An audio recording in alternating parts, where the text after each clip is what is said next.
The word tama in Arabic language means greed. Literally, it means greed, which I translated as excessive desire because greed always have a bad connotation. But in this Sufi way, there is a distinction between good greed and bad greed. So, what is greed? Greed is the desire for something that arises from a robust internal impulse. Allah Almighty gives us the example of a person who may have great blessings, such as wealth, rank, position, land, trade, livestock. His children are close to him and successful. He has a happy marriage. That person will still desire more. That's the nature of the human being. Because without desire, there will be no movement in life and no growth. But if we are still and don't have desires, there is no movement, there is no growth. But if we consumed by desire, that is also not healthy. So between appreciating what we have and desiring something more, that's the path of balance.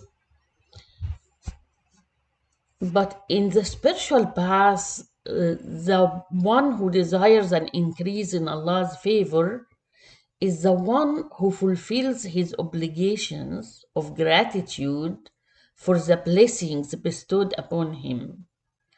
He expresses gratitude in the heart, through the tongue and actions. And those who do not have that sense of gratitude, they fear deprivation of blessings, or they are already feeling deprivation of blessings. But the ones who have gratitude, so they have a sense of being fulfilled, but their desire does not come from deprivation, but it comes from the trust in the abundance of Allah. Another aspect of greed, according to the Quranic expression, is the longing of believers for others to have faith. So they desire the goodness to spread among people, and that people will be saved from suffering and attain happiness in this world and in the hereafter. This desire signifies a pure heart and a love for the well-being of others. And that's actually considered a form of greed, but it's a good greed. Yet another form of greed indicates a pure soul that is aspiring for excellence, yet cannot attain it. It desires to attain lofty stations, but it has shortcomings. But these shortcomings do not prevent these seekers or believers from attaining Allah's mercy, which encompasses everything. So this reminds me of a story about a companion who came to the Prophet ﷺ and said, I wish to be with you in the garden and with the righteous, but I can't keep up of doing what you do. Like I aspire for excellence and I love to be in this lofty station and I try, but I have this shortcoming. So the Prophet ﷺ gently and assured the person, saying, indeed, the person is with whom he loves. This is not to say that one should become careless or exert no effort, but it means that that intense desire or that greed to attain this lofty station or to be with the Prophet alayhi salatu wasalam, even though one is seeing his shortcoming, will grant one that position already. The Prophet ﷺ pointed out that the divine grace is enough. It is not that we're worthy of it, but Allah's generosity is vast enough, and His grace is enough, and His ability to forgive is enough. Because Allah looks at the hearts, not at the outer appearances. We are like his children to Allah, so he looks to our attempts, not to our perfections. Consider the example of maybe a physician or a teacher or any worker who looks after people.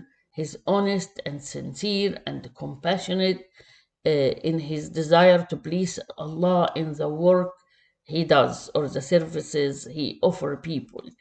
Yet he may not be performing as many rituals as someone who maybe does not work much, so he has the time to do so. That worker may be feeling a shortcoming. He does not see his ego, and he does good actions for the sake of goodness itself. While, on the other hand, the man performing the ritual may be thinking of himself as higher than others and see that he is from the people of the garden because of his charity or prayers or anything else. Remember how Ibn Ata'Allah Secondary, the great Sufi Gnostic, said that the most righteous actions we sometimes do unconsciously, and this is the essence of the fana' fillah, the annihilation in Allah, because such unconscious person who is not aware of his righteousness and sees his shortcoming may intentionally be desiring Allah's abundant grace, but seeing himself unworthy of it. And this is the essence of greed, a good type of greed. On the other hand, if the one who is conscious of his righteousness or self-righteousness desire that place in the garden because he thinks he deserves it or he is entitled to have it, this is impolite and a little bit of arrogance, which means seeing the self, seeing the ego. So Allah sees that, and He, according to the Quran, dislikes those who promote themselves as better and more deserving, because there is an ayah in the Quran that says, وَلَا تُزَكُّوا أَنفُسَكُمْ.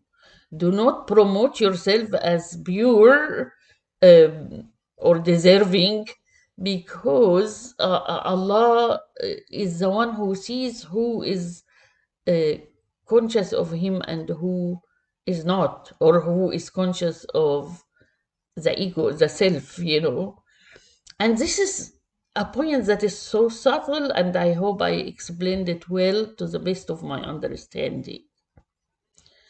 One can ask, but are we not supposed to be self-aware? So how can I not be self-aware and do something unconsciously in that state of fana? So how come doing action without being self-aware is a good thing? So let me explain the subtlety of this point. Self-awareness is different than promoting oneself.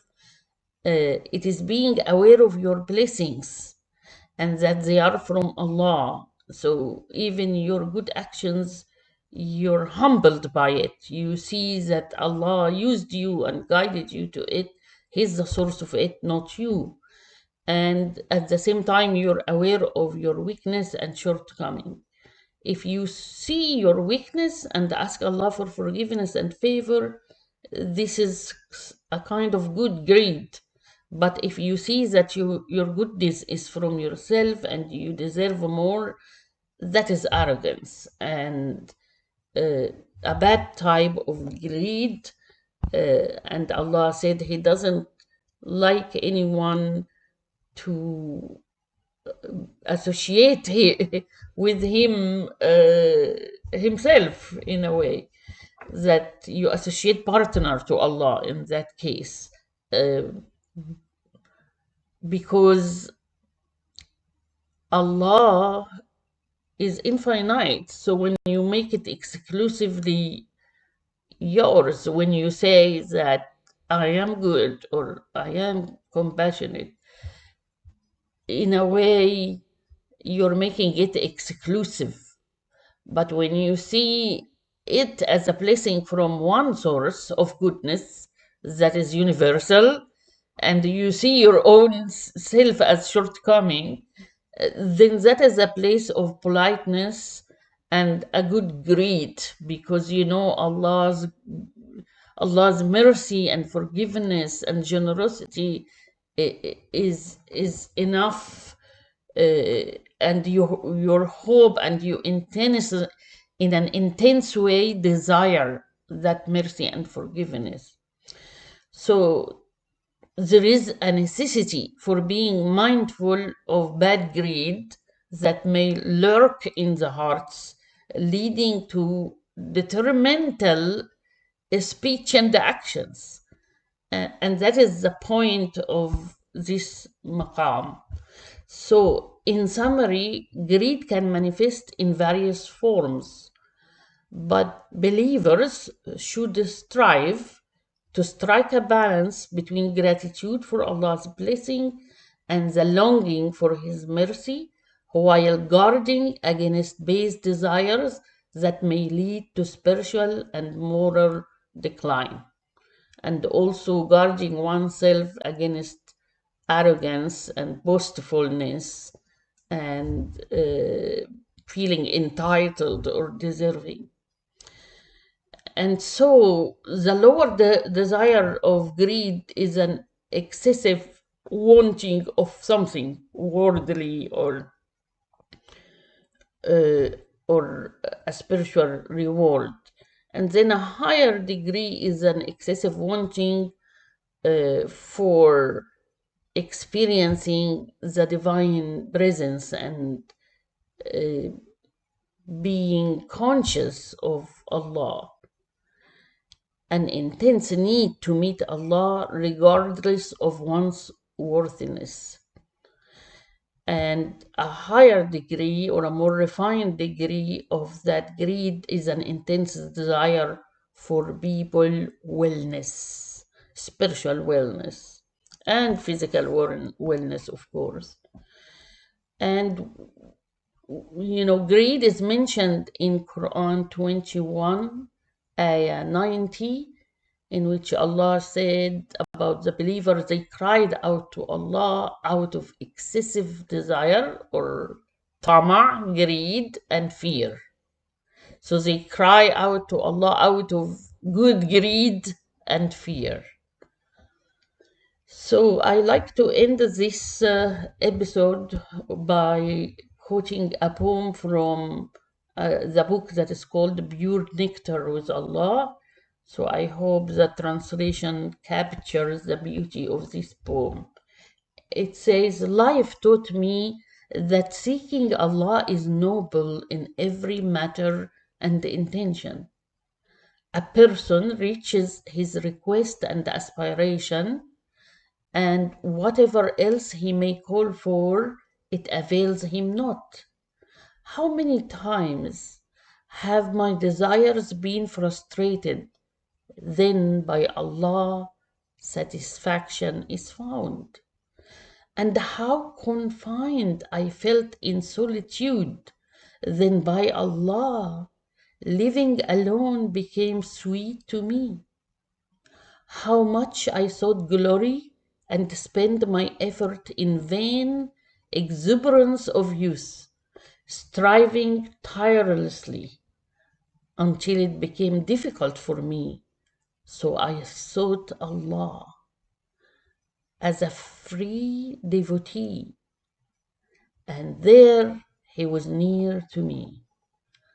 How much I expended in life, I strive and struggle, ashamed of my missteps, for glory and happiness.